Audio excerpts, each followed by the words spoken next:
দুনিয়াতে কাদেরকে আল্লাহ তাআলা কর্মের প্রতিফল দেন এবং তাতে কোনো কমতি রাখেন না?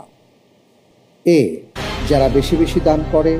বি, ইমানদারদেরকে। সি, যারা দুনিয়ার জীবন ও শোভা কামনা করে। ডি, যারা উত্তম আচরণ করে।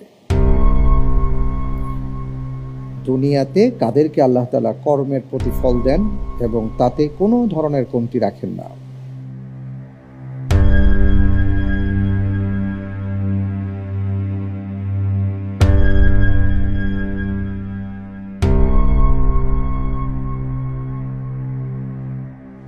আলহামদুলিল্লাহ, এই প্রশ্নের উত্তর হিসেবে আমি বেছে নিচ্ছি সি অপশনকে। সি? জি। স্থির করে নেব? জি। নির্ধারণ করা হোক সি। আপনি যে উত্তরটি দিয়েছেন, আপনার উত্তরটি সঠিক উত্তর। আলহামদুলিল্লাহ। আলহামদুলিল্লাহ। আল্লাহ রাব্বুল আলামিন ইরশাদ করেছেন সূরা হুদের আয়াত নম্বর 15, যে দুনিয়ার জীবন চায় এবং তার সৌন্দর্য চায়, আমি তাকে পরিপূর্ণভাবে দেব এবং তার কোনো কমতি করব না। তার মানে হলো, আমাদের এই দুনিয়াতে দু ধরনের মানুষ আছেন।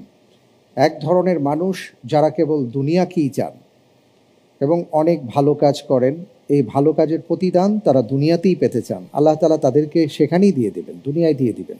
আরেক দল মানুষ আছেন যারা দুনিয়াতে চান না, যারা মনে করেন দুনিয়ার চাইতে আখিরাতকে আমি প্রাধান্য দেব এবং আখিরাতে আমি পেতে চাই।